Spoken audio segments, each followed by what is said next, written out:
Você está ouvindo mais um episódio do podcast sobre neurociências, produzido em parceria com a Universidade Federal Fluminense. Eu sou o Adriano Freitas, pós-graduado em Neurociência Cognitiva, especialista em Neurociência Clínica, Intervenção em Neuropediatria, Neuropsicologia Clínica. Neste episódio, eu falo sobre o cérebro e o coração. Trazendo luz à neurologia, a cada podcast, uma viagem. Quer contribuir, nos ajudar a manter esse podcast no ar, sempre trazendo boas informações e novidades para você? É só compartilhar o canal, os episódios do seu interesse, indique para os seus amigos em suas redes sociais, isso vai nos ajudar muito a continuidade do projeto. E se você quer colaborar de outra forma também, pode nos enviar sugestões, críticas, elogios, isso pode ser feito através do WhatsApp 2299-222-1003. E para curtir nossas redes sociais, é só buscar neurociência.af, TikTok, Instagram, Facebook e Quora. E não deixe de garantir a sua vaga no curso de neurociência gratuito em parceria com a Universidade Federal Fluminense. Não tem pegadinha, não tem pagamento para material obrigatório, nada disso. É um curso inteiramente grátis que traz muita novidade, muita informação interessante sobre as neurociências. Garanta já a sua vaga. Acesse curso.adrianofreitas.com. Neurônios dançam em sinfonia, as sinapses brilham pura energia. Cada ideia é um clarão. Olá, o assunto desse episódio, além de bastante interessante, é de uma utilidade incrível para muitas pessoas. É que muitos não sabem ou não percebem que a nossa parte neurológica, o nosso sistema nervoso, ele pode interferir no nosso coração, na nossa respiração, até em determinadas taxas sanguíneas. E isso é ignorado muitas vezes na busca de um diagnóstico. Às vezes a pessoa tem pressão alta, tem batimentos cardíacos irregulares, problemas respiratórios, mas não consegue fechar um diagnóstico, não consegue identificar o que é. E muitas vezes essa falta de identificação ocorre porque não se faz uma checagem no sistema nervoso, se não está havendo nenhum problema degenerativo, nenhum problema que possa afetar esses órgãos vindo do sistema nervoso. Mas aí você me pergunta, mas como assim um batimento cardíaco pode ser afetado? A nossa pressão arterial ser afetada pelo cérebro, pelo sistema nervoso? Exatamente. E é isso que a gente vai ver nesse episódio. Bom, para a gente começar a entender isso tudo, a gente precisa entender que a gente tem um sistema nervoso que se compõe em várias partes, em várias estruturas, né? E a gente tem o chamado sistema nervoso autônomo. Esse sistema nervoso autônomo é uma parte do sistema nervoso que cuida das tarefas involuntárias, daquilo que a gente não pensa, que a gente faz sem pensar, que o nosso corpo faz sem pensar. No caso, respiração, batimento cardíaco, pressão arterial, controle de temperatura. Ninguém fica pensando, está na hora do meu coração bater. E dispara o coração, né? Tum, tum, tum, e fica fazendo o coração bater pensando nisso. Ninguém faz isso. É um trabalho involuntário, que independe da nossa vontade. A mesma coisa a respiração, a mesma coisa o controle de temperatura, de pressão e por aí vai. Então isso tudo é gerido pelo sistema nervoso autônomo. E esse sistema nervoso autônomo é composto aí por vários times. Vamos simplificar dessa forma, né? E dentre esses times está o sistema nervoso simpático, parasimpático e por aí vai. E aí o sistema nervoso, assim, a gente falando de uma forma muito simplista, né, para as pessoas entenderem, o sistema nervoso simpático, ele acelera o nosso coração, eleva a pressão. Então, se a gente precisar de uma elevação de pressão, de uma aceleração dos batimentos cardíacos, é com ele. Existe o parasimpático, que é o contrário, ele diminui a frequência cardíaca, diminui a pressão. Então, enquanto um aumenta, o outro diminui. O equilíbrio entre o sistema nervoso simpático e o parasimpático é fundamental, porque senão você vai ter um aumento sem justificativa e sem necessidade dos batimentos, ou um aumento da pressão, né, picos de pressão, hipertensão, enquanto que se o contrário acontecer, você tiver uma predominância do sistema parasimpático, você tende a ter quedas de pressão, né, batimentos mais lentos do coração e por aí vai. Então, eles precisam estar em harmonia, né, equilibrados para que tudo funcione adequadamente. O que ocorre é que nós temos problemas neurológicos que podem afetar esta parte do sistema nervoso, o sistema nervoso autônomo, né? Inclusive chegar no sistema simpático ou parasimpático. Então, se há um problema neurológico, um problema nos neurônios, na parte de comunicação ou na parte de estímulos, com essas estruturas, o que vai acontecer? Você pode ter pico de pressão ou queda de pressão, você pode ter aceleração dos batimentos cardíacos ou, o contrário, diminuição dos batimentos cardíacos, você pode ter irregularidades no controle de temperatura, né, que é quando o dia está muito frio, mas você sente calores e sua muito, ou então o contrário, o dia está quente e você está sentindo arrepios de frio.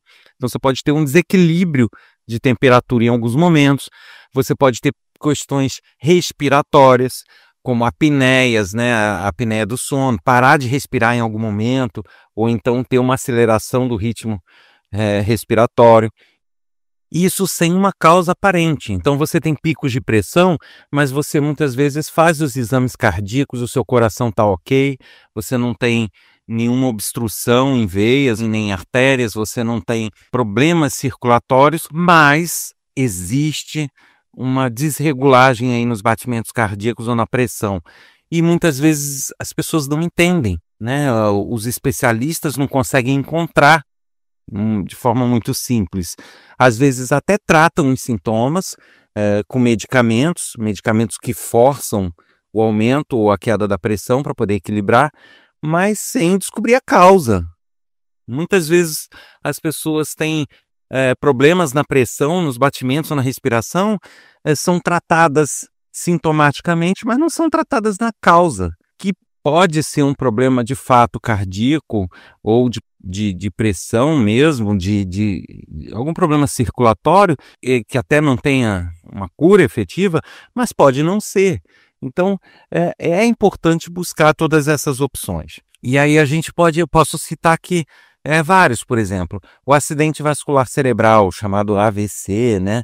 Ele, dependendo da situação, ele pode causar arritmia, pode também causar alteração na pressão arterial e até uma síndrome, chamada síndrome do coração neurogênico. Já a epilepsia, né? Algumas crises epiléticas afetam diretamente o coração. Pode dar bradicardia ictal, taquicardia ictal, isso tudo a partir de crises epiléticas. Sendo que a epilepsia tem um componente aí grave que ela pode provocar um risco, né? Ela pode gerar um risco bastante significativo de morte súbita. Aquela morte inexplicada, onde a pessoa, do nada, sem uma explicação muito aparente, em meio a uma crise epilética, ela acaba morrendo. E acredita-se que isso é por causa justamente de uma interferência no sistema autônomo. A própria doença de Parkinson, todo mundo tem como característica da doença de Parkinson aqueles tremores na mão, né? A falta de precisão nos movimentos, e as pessoas acham que é só isso. Mas não, a pessoa pode ter aquela chamada hipotensão ortostática. Essa hipotensão ortostática é aquela que, quando você levanta da cadeira, a sua pressão dá uma queda. Então você sente uma tonteira, parece que você vai cair ou desmaiar, né? Isso, num certo número, ocorre em pacientes com Parkinson. E também, assim, o Parkinson, ele também pode gerar alterações na frequência cardíaca, mesmo quando a pessoa está em repouso. Às vezes a pessoa está descansando, está até cochilando e a frequência cardíaca dele está variando. Isso também acontece na doença de Parkinson. Quando a pessoa tem uma lesão na medula espinhal, geralmente aquelas lesões na parte cervical, ela pode ter uma chamada disreflexia autonômica, que é o seguinte, são picos de pressão, né? Você tem uma elevação repentina da pressão em resposta a estímulos simples, como, por exemplo, a bexiga cheia. A pessoa fica com vontade de urinar, fica com a bexiga cheia, e aí a pressão dela gera um pico de pressão, que muitas vezes as pessoas não associam com a lesão também cervical, tá? Mas é comum nas lesões de medula espinhal. Uma informação aí que alguns especialistas até deixam passar, que é com relação à doença de Alzheimer. Geralmente as pessoas têm aquela ideia de que a doença de Alzheimer é só aquele esquecimento, aquelas questões cognitivas. E não. A doença de Alzheimer, ela pode afetar regiões assim do cérebro, como o hipotálamo, os núcleos subcorticais, e essas regiões elas são ligadas ao sistema nervoso autônomo. Então, se o Alzheimer afeta essas áreas, pode causar alteração de sono, alteração no ritmo cardíaco, até mesmo uma dificuldade na regulação térmica. Então, a pessoa pode ter aquela desregulagem de temperatura que eu falei e até problemas cardíacos, e os médicos simplesmente tratam algumas vezes e não fazem a ligação com Alzheimer, quando, na verdade, pode ser uma derivação da doença de Alzheimer, porque o Alzheimer ele pode afetar diversas regiões. Então, em nem todos os pacientes, o sistema nervoso autônomo é afetado dessa maneira, mas em um grupo sim. Então, até por uma questão estatística, os médicos às vezes não associam, porque não é uma questão corriqueira, não é um sintoma característico do Alzheimer, mas não pode ser descartado, né? Uma pessoa que tem doença de Alzheimer e que começa a apresentar desregulação térmica, alteração cardíaca, precisa ficar de olho, porque isso já pode ser uma consequência do próprio Alzheimer. Existe uma doença chamada AMS, que é a atrofia de múltiplos sistemas, que ela afeta várias partes do sistema nervoso, e ela geralmente já começa com alterações graves no sistema autônomo. E a AMS ela pode causar hipotensão, queda severa de pressão, disfunção na bexiga, a pessoa não consegue segurar a urina, arritmias, dificuldade de respirar, às vezes a pessoa não tem nada no pulmão, mas não consegue realizar os movimentos de respiração. Isso tudo são características também da AMS. Então, a AMS é uma doença neurológica, mas que causa toda uma série de problemas que não são primariamente neurológicos, mas que vêm em decorrência do problema neurológico. A esclerose múltipla, ela tem lesões neurológicas que são o que a gente chama de lesões multifocais. Essas lesões multifocais é porque elas podem atingir vários pontos, vários focos de lesão. E dentre esses focos, ele pode atingir o tronco encefálico, cerebelo, medula espinhal, que fazem também esse controle do sistema autônomo. Então, essas áreas sendo afetadas, você também tem alterações na frequência cardíaca, na respiração, no controle de pressão, né? Então, você pode ter aí um paciente de esclerose múltipla que tenha complicações ligadas a questões cardíacas e respiratórias. A ela também, que é a chamada esclerose lateral amiotrófica, ela é muito conhecida pela perda de função motora. A pessoa tem problemas na locomoção, em se manter em pé, em mover os braços, mas em fases mais avançadas, ela pode ter o comprometimento respiratório, dificuldade de tossir, engolir e até arritmias cardíacas também. Eu estou dando alguns exemplos aqui de doenças neurodegenerativas ou doenças do sistema nervoso, mas na verdade, não se restringe a essas, né? Todos os problemas neurodegenerativos difusos, que são aqueles que não têm um ponto focal definido, né? Porque você tem algumas distrofias, você tem alguns problemas neuromusculares ou neurodegenerativos, que eles têm um foco. A lesão dele é naquele foco e dali ele expande ou não, ou fica naquilo, mas naquele foco. Então, nessas situações, dependendo do foco, não. Mas muitas das doenças neurodegenerativas, elas são difusas. Por mais que elas afetem predominantemente ou a parte muscular, ou a parte, sabe, de respiração, ou outras, mas elas podem ter uma maior predominância nisso, mas não significa que elas são focais, elas só acontecem ali. Então, várias outras, por serem difusas, né, por terem a possibilidade de aparecerem em outros lugares, elas podem afetar o sistema nervoso autônomo. Então, você tem uma doença que, às vezes, em tese, não é comum que ocorra, mas que não está descartado que possa ocorrer, né? E aí a gente tem a PEDIC, também conhecida em inglês como CIDP, Guillain-Barré, que é mais rápida, né, do que a PEDIC, que são características muito semelhantes, mas uns costumam até dizer que um é a forma aguda, outra a forma mais crônica, mas ambos, apesar de serem predominantemente neuromusculares e tudo, mas eles podem danificar bainhas de mielina e outras estruturas do sistema nervoso no sistema nervoso autônomo. E aí a pessoa pode, ao invés de ter predominância de sintomas neuromusculares, ter predominância de questões cardíacas, respiratórias e de pressão, até temperatura também. Então a gente pode ter várias outras doenças que vão degenerando, que vão fazendo os neurônios perderem parte da bainha de mielina, ou vão dificultando a comunicação entre neurônios, os estímulos a percorrerem as estruturas, e isso, não sendo focal, elas podem afetar toda essa parte aí de pressão, temperatura, respiração, parte cardíaca. Então a gente não tem como afirmar que, mas tal doença, isso não ocorre. Espera lá, ela é focal? Não, ela não é focal, ela é predominante naquele local. Então, é bom checar porque pode ser que tenha alguma derivação nesse sentido. Por que essa interferência ocorre? O sistema nervoso autônomo ele está espalhado por diversas regiões do sistema nervoso central e até no periférico. E isso inclui, por exemplo, no cérebro hipotálamo, que regula sinais viscerais e hormonais.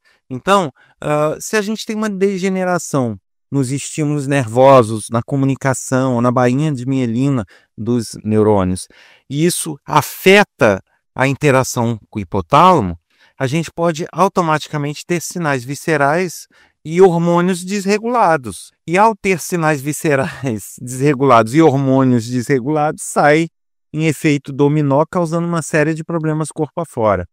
Então a gente tem questões aí puramente neurológicas e que estão no cérebro, mas que causam um dano e que muitas vezes fica se buscando, mas por que está tendo essa arritmia, mas por que está tendo esse problema com temperatura, por que a pessoa está suando muito, por que ela está tendo picos de pressão, e nunca ninguém consegue descobrir a causa, porque faz um exame específico para aquilo, dá ok, dá normal, mas a pessoa continua tendo os problemas. Então, às vezes, vai se tratando sintomas, vai se tocando a vida, mas não se percebe que há uma outra coisa aí por trás que deveria ser cuidada também. Tá? Então, é importante a gente estar atento. O tronco encefálico também. Então, além do hipotálamo que está no cérebro, a gente tem o tronco encefálico, especialmente uma parte da medula chamada medula oblonga, que regula os batimentos cardíacos e a respiração. Então, também pode ser afetada por essas neurodegenerativas. E isso, chegando ali, você com certeza vai ter problemas respiratórios e problemas cardíacos que não vão aparecer como problemas no músculo do coração, percebe? Mas no comando desse músculo. E a própria medula espinhal, porque a medula espinhal ela é responsável pelos comandos.